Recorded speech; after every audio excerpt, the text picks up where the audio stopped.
Hello students, once again welcome you all, and today we are going to start a very important topic from your 11th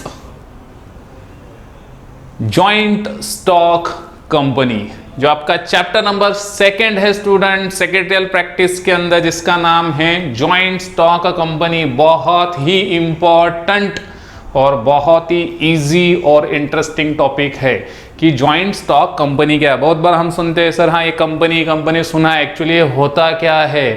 तो वैसे तो practically अगर मैं बोलूँ तो ये फर्स्ट लेक्चर में पॉसिबल नहीं है आपको जॉइंट स्टॉक कंपनी के बारे में पूरा का पूरा समझ में आ जाए। रीजन कि ये पूरा अभी ये चैप्टर तो सिर्फ नाम बता रहा है जॉइंट स्टॉक कंपनी, फिर इसको बनाते कैसे है, बनाने के लिए क्या क्या डॉक्यूमेंट चाहिए, क्यों आया ये फॉर्म, फिर ये कैसे ऑपरेट करता है, इसमें पूरा आपका 11th और 12th का सेक्रेटरियल प्रैक्टिस सब्जेक्ट चला जाता है।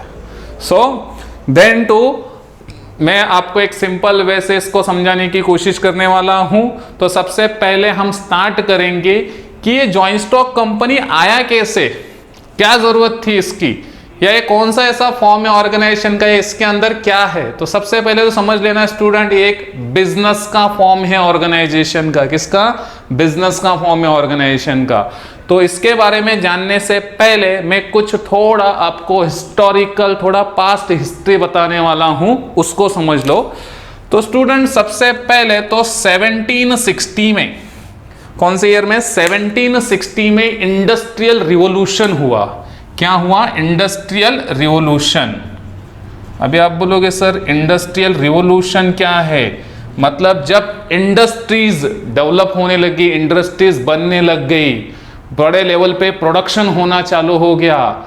पहले तो क्या होता था 1760 के पहले, ये जो पहला हुआ है इंग्लैंड में इंडस्ट्रियल रिवॉल्यूशन 1760 में। लेकिन उसके पहले क्या था, या फिर आप थोड़ा अपना स्कूलिंग लेवल याद करो कि इंसान अपनी रिक्वायरमेंट कैसे फुलफिल करता था। कुछ नहीं सर, छोटा मोटा काम धंधा कर रहा है, पैसा कमा रहा है और अपने बेसिक रिक्वायरमेंट फुलफिल कर रहा है। और उससे भी पुराने टाइम पे जाएंगे तो उस टाइम पे तो कुछ पता ही नहीं था बिजनेस वगैरह, क्या गुड्स वगैरह जो भी जंगल में रह रहे हैं, कैसे भी जो मिल रहा है वो खा रहे हैं। लेकिन जैसे जैसे इन्वेंशंस होते गए, नई नई चीज़ें आती गई, सिचुएशंस डेवलप होते गए, और इंसान के अंदर हम बोल सकते हैं कि बहुत सारे इंप्रूवमेंट्स और we can say the developments हुए, इकोनॉमी के अंदर डेवलपमेंट हुए, वर्ल्ड में डेवलपमेंट हो गए, और मोस्ट इंपॉर्टेंट फॉर्म आ गया जिसको हम बोलते हैं बिजनेस। क्या आया? बिजनेस। और इसी बिजनेस का रिवोल्यूशन कैसे हुआ? पहले तो क्या था, बिजनेस जो करता था एक सिंगल पर्सन, जिसको हम यहाँ पे एक नाम दे देंगे, आगे हम पढ़ने वाले मैं आपको बता रहा हूँ, सोल ट्रेडर। क्या? Soul trader. सोल ट्रेडर मतलब क्या? एक सिंगल पर्सन, जहां पे अगर बिजनेस की बात करेंगे तो कैसा है कि हाँ एक अकेला पर्सन बिजनेस कर रहा है, गुड्स वगैरह बेच रहा है, जो भी पैसा आ रहा है फिर उससे और खरीद रहा है, प्रॉफिट कमा रहा है, एक्सेट्रा। तो स्टार्टिंग में क्या था, रिक्वायरमेंट कम थी, ज़रूरतें कम थी, डिमांड मार्केट में ज़्यादा नहीं था, पॉपुलेशंस उतनी नहीं थी। लेकिन जैसे जैसे इन्वेंशंस हुआ, इनोवेशंस हुआ, न्यू मशीनरीज, टेक्नोलॉजीज, डेवलपमेंट आते गए, इंडस्ट्रीज बनना चालू हो गई, लार्ज लेवल पे प्रोडक्शन हो गया चालू। पहले क्या करते थे, जितना डिमांड है या जितनी रिक्वायरमेंट है उतना बना के रखते थे, या उतने ही बनता था प्रोडक्शन में बोलूँ। लेकिन आज के टाइम पे क्या हो रहा है कि कल कितना लगने वाला है वो भी आज ही बना दे रहे हैं। Means we are producing in anticipation of demand. Anticipation एक एस्टिमेशंस करके, अंदाजा लगा के कि हाँ इकोनॉमी या कंट्री वर्ल्ड इस लेवल पे जा रहा है। कल तक हम एक स्पेसिफिक एरिया में बेचते थे गुड्स, जिसको हम बोलते थे लोकल एरिया। आज लोकल से रीजनल, रीजनल से नेशनल, नेशनल से इंटरनेशनल मार्केट तक पहुंच गया। बाउंड्रीज है ही नहीं है, कोई कितने भी या कहीं पे भी क्या कर रहा है, बिजनेस कर रहा है, और बड़े लेवल पे बिजनेस कर रहा है। और कैसा बिजनेस कर रहा है, ऐसा नहीं कि पता कर रहा है कितना डिमांड है फिर बना रहा है, ऐसा नहीं है।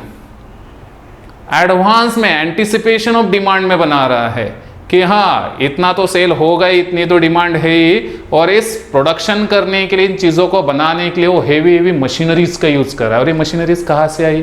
तो जैसे मैंने कहा कि 1760 में इंडस्ट्रियल रिवोल्यूशन हुआ, बहुत सारी मॉडर्न टेक्नोलॉजीज, यानी कि जो आज भी हम देखते हैं रिसर्च एंड डेवलपमेंट हो रहा है, बहुत सारी टेक्नोलॉजीज डेवलप होती जा रही है, जिसकी वजह से प्रोडक्शन में एक स्पीड आ गया, जिसको हम बोलते हैं कि एक टेक्निकल या मैकेनिकल वर्ल्ड कि मशीन्स का वर्ल्ड है, जहाँ पे प्रोडक्शन इतना क्या हो रहा है, स्पीड के साथ में बढ़ रहा है।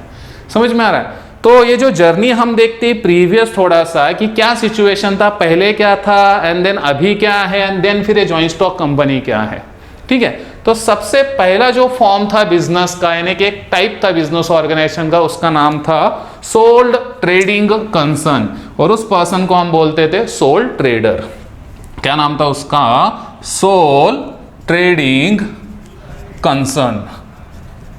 क्या? Sole trading concern. तो सोल ट्रेडिंग कंसर्न क्या है? एक छोटा सा business organisation where whole business is manage by a single person. Whole business is manage by single person. पूरा बिजनेस संभाल भी वही रहा है, मैनेज भी कर रहा है। इसके लिए कोई सेपरेट लीगल स्टेटस नहीं था स्टूडेंट।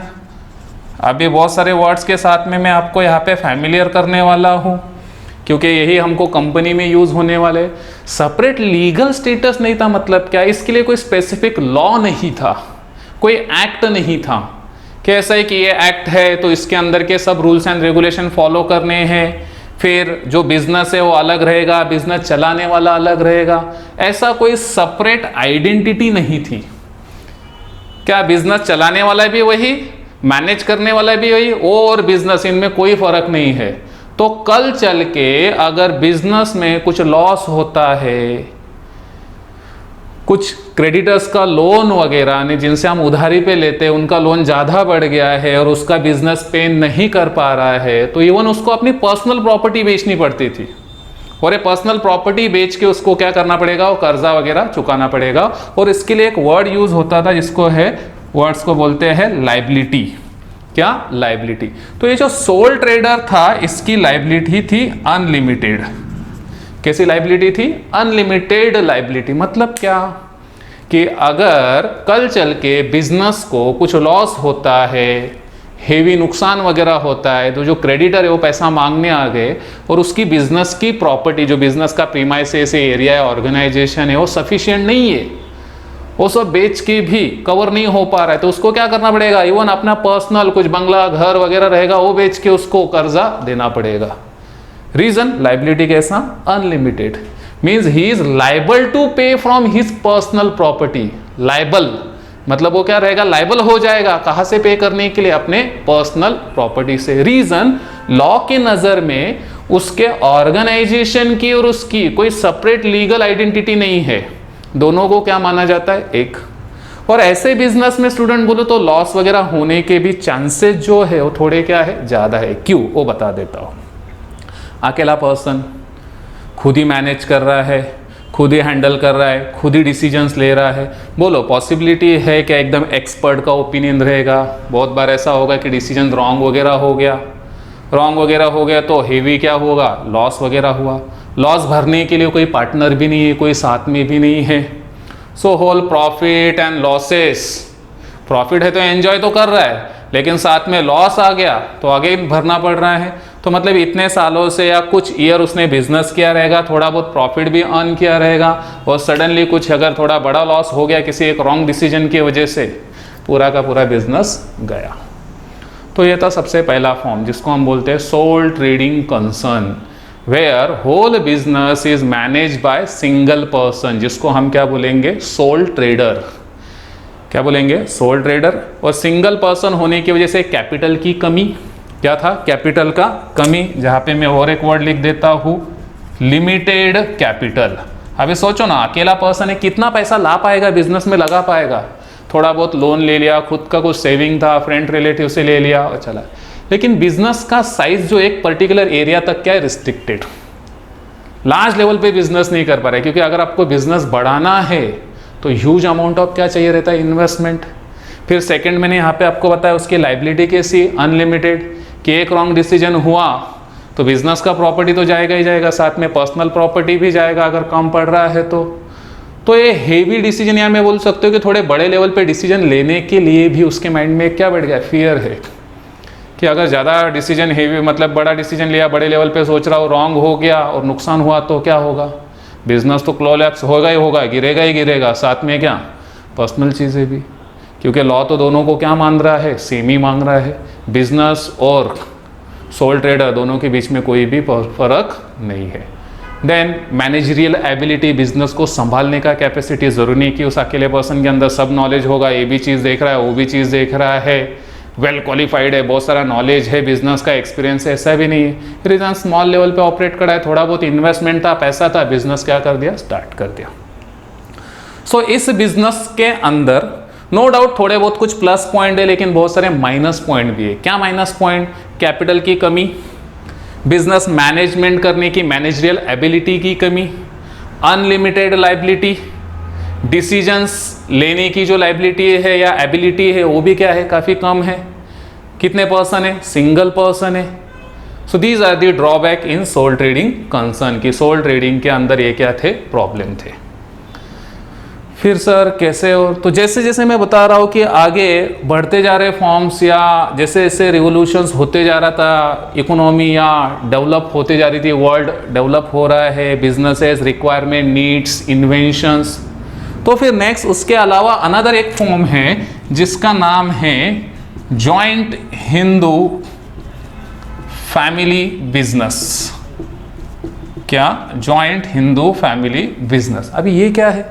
सबसे पहला तो स्टूडेंट ये जो फॉर्म है सिर्फ आपको देखने को मिलेगा इंडिया में। कहाँ पे एग्जिस्ट है? सिर्फ इंडिया में। जहाँ पे ये जो फॉर्म है, यहाँ पे ये जो फॉर्म कौन हैंडल कर रहा है? फैमिली के लोग। मतलब क्या? इंडिया में हम देखते हैं कि जॉइंट फैमिली सिस्टम होता है और फैमिली टू फैमिली बिजनेस चलते आ रहे, हमारे पूर्वजों से बिजनेस चलते आ रहे, हम लोग बोलते हैं, फिर वही बिजनेस क्या करते हैं? कंटिन्यू करते हैं। तो ये एक अनदर फॉर्म है बिजनेस ऑर्गेनाइजेशन का, जहां पे business is own, manage and run by family. और फैमिली का जो मेन इंपॉर्टेंट पर्सन है, जो डिसीजंस वगैरह लेता है या पूरा हैंडल करता है स्टूडेंट, यहाँ पे उसको बोलते हैं कर्ता। हम सिंपल वर्ड में मराठी में भी बोलते हैं कर्ता धर्ता तोच असं।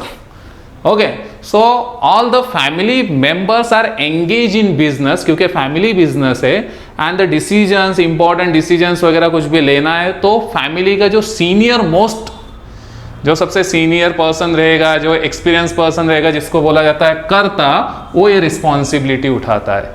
तो सारे डिसीजंस वगैरह कौन लेता है? कर्ता लेता है। फैमिली मेंबर्स को उसको सपोर्ट करना होता है। दिस टाइप ऑफ फॉर्म, ये जो टाइप है बिजनेस का, ये सिर्फ एंड सिर्फ इंडिया में एग्जिस्ट है।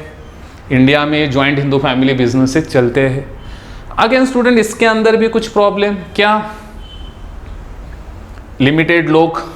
कैसे लिमिटेड लोग? तो यहाँ पे मेंबर कौन बन सकता है? सिर्फ फैमिली के लोग, यानी कि here the member is depend upon the birth rate.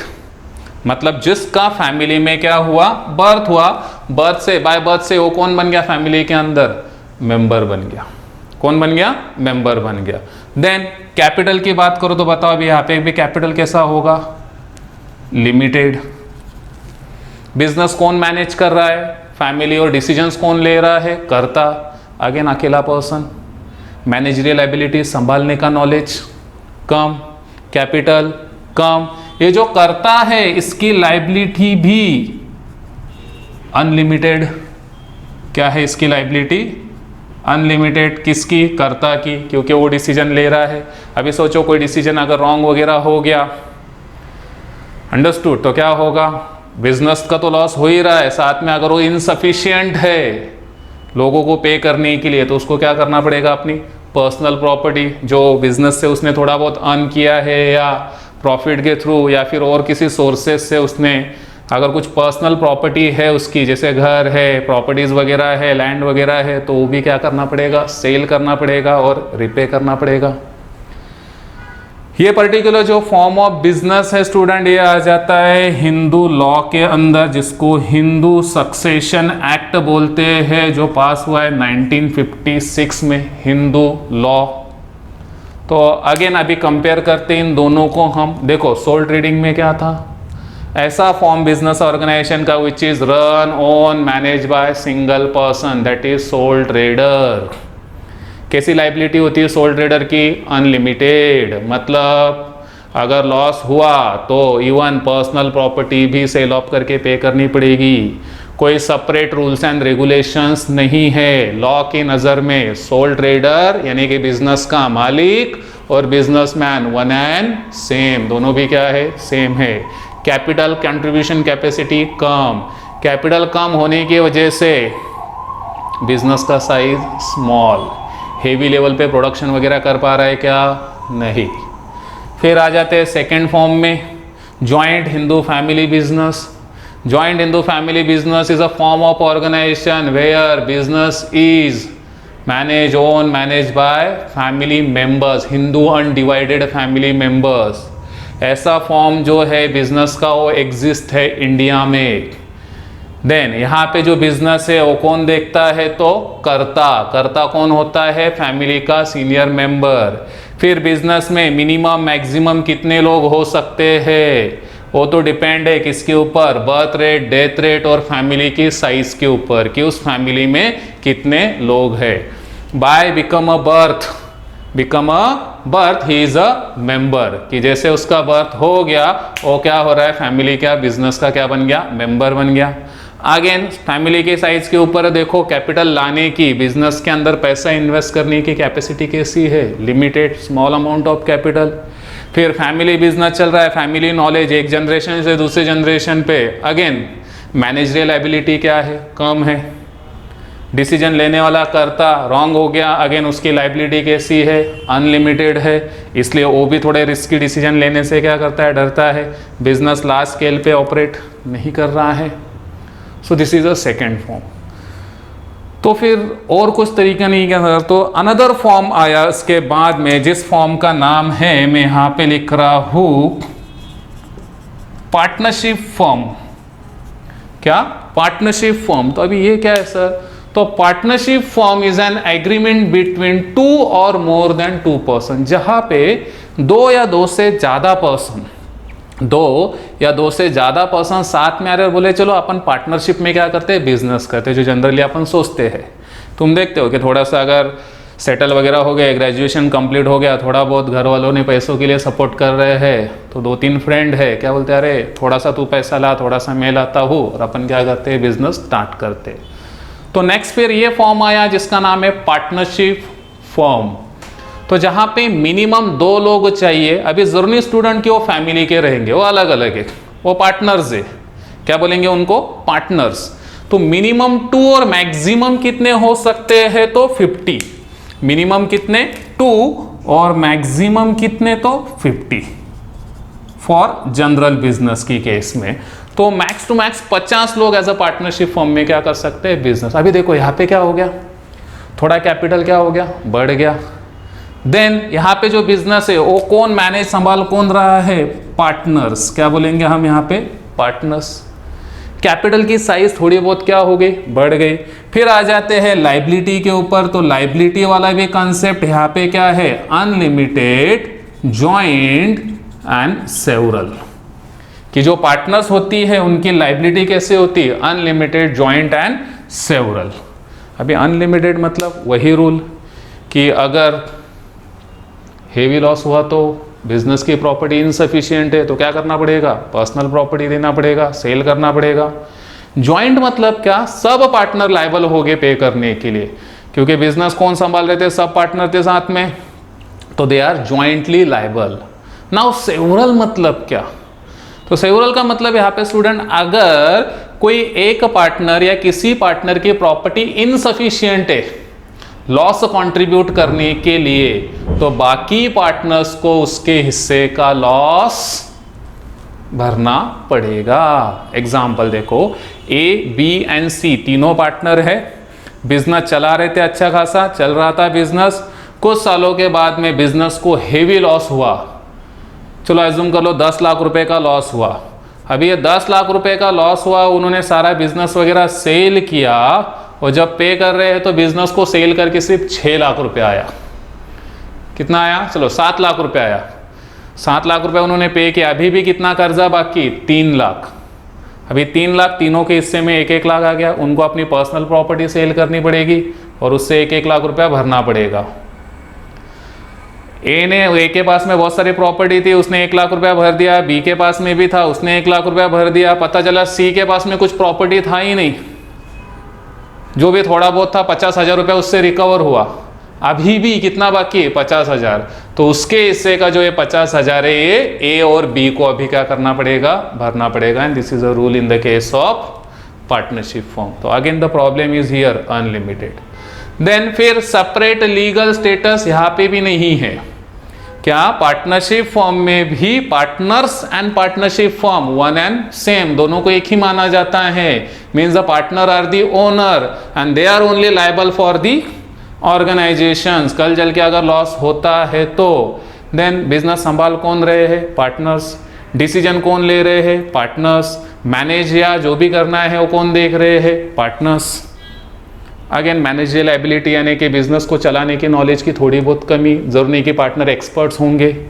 फिर अगेन रिस्ट्रिक्शन है नंबर्स के ऊपर, कितने, मिनिमम 2 और मैक्स टू मैक्स 50। कितना लाएंगे ला के 10-12 लोग अगर पार्टनर बन के कैपिटल कर रहे हैं, अगेन कैपिटल कम। एक थोड़े एरिया तक ऑपरेट करे, लोकल से हम बोल सकते चलो रीजनल लेवल तक ऑपरेट करे या नेशनल लेवल तक ऑपरेट करे। बिजनेस का साइज क्या है, स्मॉल। इसको लगेगा वो करेगा, उसको लग रहा है वो करेगा। जब लॉस वगैरह हो रहा है तो लाइबिलिटी कैसी, अनलिमिटेड। हाँ, लेकिन यहाँ पे एक ये था स्टूडेंट कि जो रजिस्ट्रेशन है पार्टनरशिप का, उसके लिए एक्ट था, जिस एक्ट का नाम है पार्टनरशिप एक्ट। क्या, पार्टनरशिप एक्ट 1932। क्या, पार्टनरशिप एक्ट 1932। ये एक्ट क्या है, मतलब अगर पार्टनरशिप का बिजनेस आपको करना है तो इस एक्ट के अंदर रूल्स एंड रेगुलेशंस दिए हैं, इसके हिसाब से आप बिजनेस फॉर्म कर सकते हो, यानी कि बना सकते हो। इंडिया के अंदर इसके लिए स्पेशली मैंने जैसे बताया कि क्या है, इंडियन पार्टनरशिप एक्ट 1932। और स्पेशली महाराष्ट्र में बता दूं तो महाराष्ट्र में रजिस्ट्रेशन जो पार्टनरशिप फॉर्म का वो करना कंपलसरी है। तो जिसके लिए बोला जाता है महाराष्ट्र पार्टनरशिप एक्ट, कि महाराष्ट्र के अंदर पार्टनरशिप फॉर्म अगर फॉर्म करना है तो उसके लिए रजिस्ट्रेशन क्या है, कंपलसरी है। ठीक है। So this is an another form of business organisations. तो स्टूडेंट थोड़ा स्पीड के साथ में मैंने आपको तीनों फॉर्म बताए, अब इन तीनों को मैं कंबाइन कर रहा हूं एंड देन मैं अपने मेन कॉन्सेप्ट पे आ जाऊंगा। हालांकि ये भी आपके क्वेश्चन का ही पार्ट है। पहला, 1760 इंडस्ट्रियल रिवॉल्यूशन हुआ। क्यों इंडस्ट्रियल रिवॉल्यूशन हुआ, डिमांड्स बढ़ते जा रहे, चैलेंजिंग सिचुएशंस आ रही है, heavy machineries, mechanical work, demand, और इसको मैनेज करने के लिए बड़ी बड़ी मशीनरीज, इक्विपमेंट्स, इनके डेवलपमेंट, लोग एंटीसिपेशन में बनाना चालू कर दिए, डिमांड्स को आइडेंटिफाई कर रहे, कितना लगेगा क्या, एक्सेट्रा। और इसी टाइम पे अगर हम देखते हैं कि बिजनेसेस का कैसे इवोल्यूशंस हुआ, बिजनेसेस कैसे डेवलप होते गए, कैसे कैसे बिजनेस आते गए, तो सबसे पहले था सोल ट्रेडिंग कंसर्न, जहाँ पे पूरा बिजनेस मैनेज कर रहा है सिंगल पर्सन। लेकिन इस बिजनेस के अंदर कुछ ड्रॉबैक थे, मतलब कुछ हम बोल सकते डीमेरिट्स थे, डिसएडवांटेजेस थे। क्या, कैपिटल की कमी, मैनेजमेंट की कमी, सेपरेट रूल्स एंड रेगुलेशन नहीं, एक्ट नहीं, अनलिमिटेड लाइबिलिटी, अकेला पर्सन है, बिजनेस स्मॉल लेवल पे ही ऑपरेट कर पा रहा है। Second, joint Hindu family business, again member तो ज़्यादा है लेकिन किसके ऊपर डिपेंड, फैमिली के साइज के ऊपर। जरूर नहीं कि हर मेंबर के पास में नॉलेज रहेगा, जो डिसीजन ले रहा है वो कौन होता है, सीनियर मोस्ट पर्सन जिसको बोलते हैं कर्ता, उसकी लाइबिलिटी भी कैसे, अगेन अनलिमिटेड। हालांकि बाकी जो फैमिली मेंबर है उनको को पार्टनर्स बोलते हैं और उनकी लाइबिलिटी लिमिटेड होती है। उनकी लाइबिलिटी क्या होती है, लिमिटेड, मतलब जितना बिजनेस है वहां तक ही। देन अगेन इंडिया के अंदर सिर्फ ये एग्जिस्ट है और ये सिर्फ फैमिली बिजनेस है, मतलब यहाँ पे जो मेंबर है वो सिर्फ किसके है, तो फैमिली के।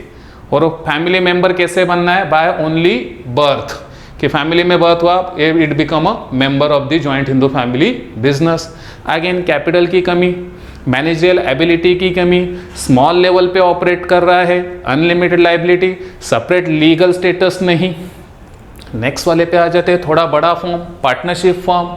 Partnership is an agreement between 2 और मोर देन 2 पर्सन, जहाँ पे मैक्स टू मैक्स 50 लोग एज अ पार्टनरशिप में फॉर्म स्टार्ट कर सकते हैं। पार्टनरशिप के लिए एक्ट है, पार्टनरशिप एक्ट 1932, लेकिन again problem, whole business is manage by partners only. Then capital भी अभी भी क्या है, कम है, क्योंकि मैक्स टू मैक्स 85 लोग हैं और बड़े लेवल पे आप ऑपरेट नहीं कर सकते। सेकंड, डिसीजन लेने के लिए हिचकिचा रहे, reason the liability is unlimited, joint and several, partners के बीच में डिस्प्यूट होना का चांसेस, झगड़े जिसको हम बोलते हैं कॉन्फ्लिक्ट्स वगैरह।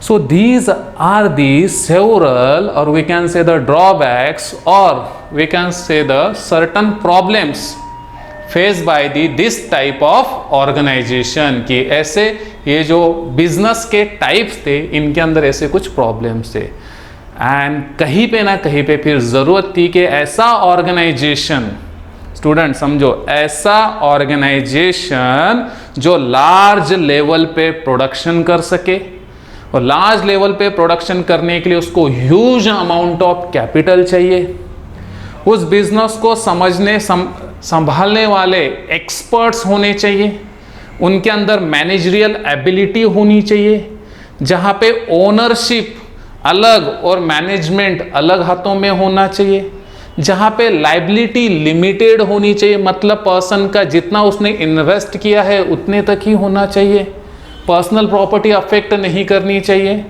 सेकेंड, लॉ के नज़र में उसकी एक सेपरेट आइडेंटिटी होनी चाहिए। और इन्हीं सब प्लस पॉइंट को मिक्सअप करके एक नया फॉर्म बर्थ लेके आया, जिस फॉर्म का नाम है जॉइंट स्टॉक कंपनी। क्या? Joint stock company. तो क्या मीनिंग है जॉइंट स्टॉक कंपनी का?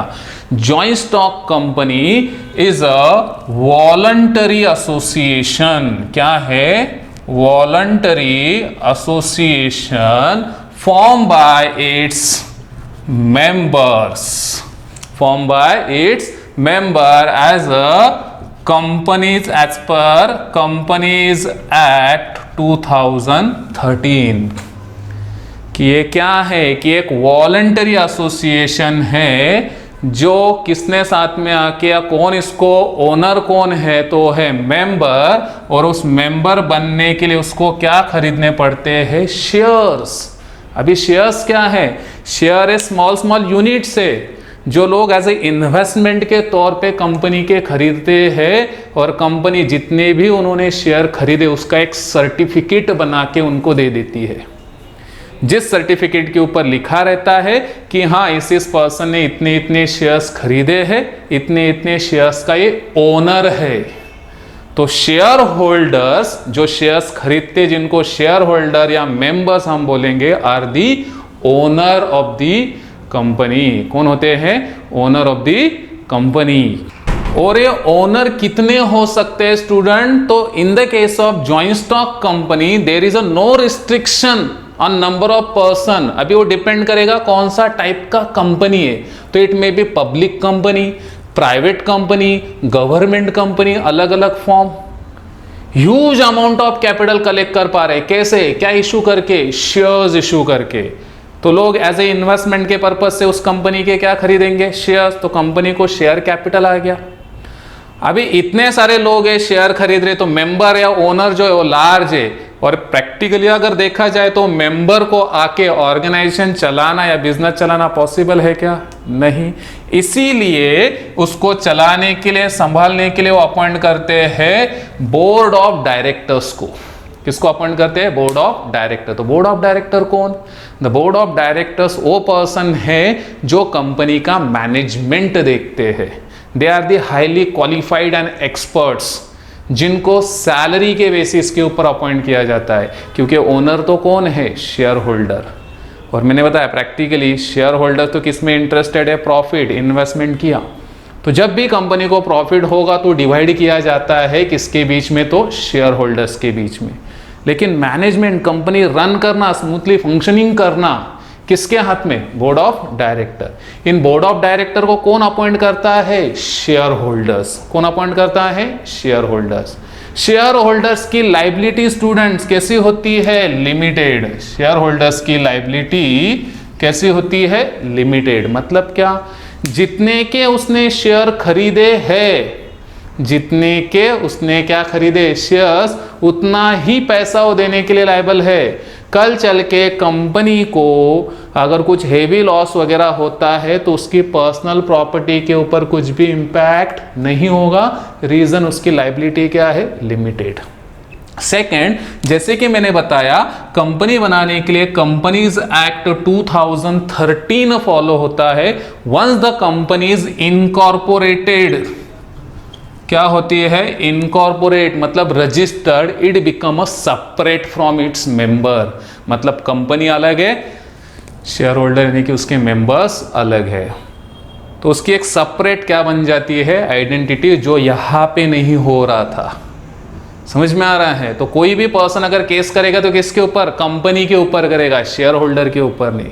कंपनी किसी के ऊपर केस कर सकती है। सो लॉ के नजर में एक्ट के हिसाब से company and its member are separate, तो लॉ के नजर में उसकी क्या बन गई, एक सेपरेट लीगल आइडेंटिटी, जिसको हम बोलते हैं separate legal status. And this is the reason कि ये सारे ड्रॉबैक्स को रिमूव करके ये नया फॉर्म या इंडस्ट्रियल रिवोल्यूशन, जहां पे कंपनीज फॉर्म होना चालू हो गई और ह्यूज लेवल पे, वो आज के टाइम पे अगर हम इंडिया में देखते हैं तो most of the joint stock companies operate करे with huge amount of capital. So what is joint stock company?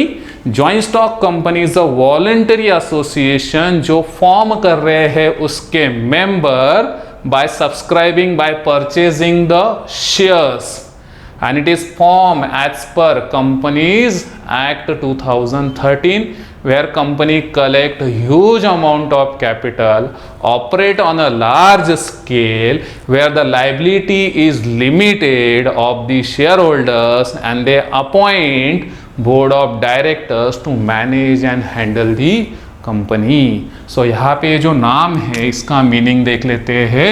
Stock का मतलब होता है स्टूडेंट यहाँ पे शेयर्स, तो ऐसी कंपनी जिसके शेयर्स जॉइंटली लोगों ने खरीदे हैं। तो if you want to become a owner और member in the company, you have to purchase the shares. क्या खरीदने आपको, शेयर्स। ये प्रोसेस कैसे होता है, क्या होता है, वो आगे हम एक्सप्लेन करने वाले हैं। और कंपनी को कैसे बनाते हैं, क्या क्या रिक्वायरमेंट है इनिशियल में, वो आने वाले चैप्टर्स में हमको दिया गया है।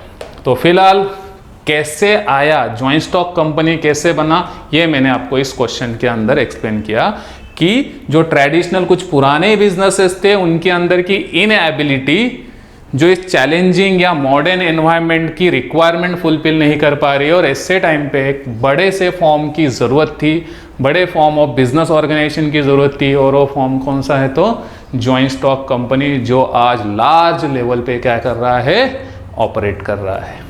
आई होप आपको समझ में आ रहेगा कि कैसे आया या ज़रूरत क्या हुई जॉइंट स्टॉक कंपनी की। ठीक है, ओके। सो स्टॉप करते हैं। नेक्स्ट लेक्चर में हम पूरा डिटेल में देखेंगे कि सोल ट्रेडिंग क्या है, जॉइंट हिंदू फैमिली क्या है, पार्टनरशिप फॉर्म क्या है, और फिर जॉइंट स्टॉक कंपनी और उसके फीचर्स, जिसके बारे में मैंने आपको एक आइडिया दे दिया। ओके, सो रुकते हैं यहाँ पे, मिलेंगे नेक्स्ट लेक्चर में। चलो बाय बाय।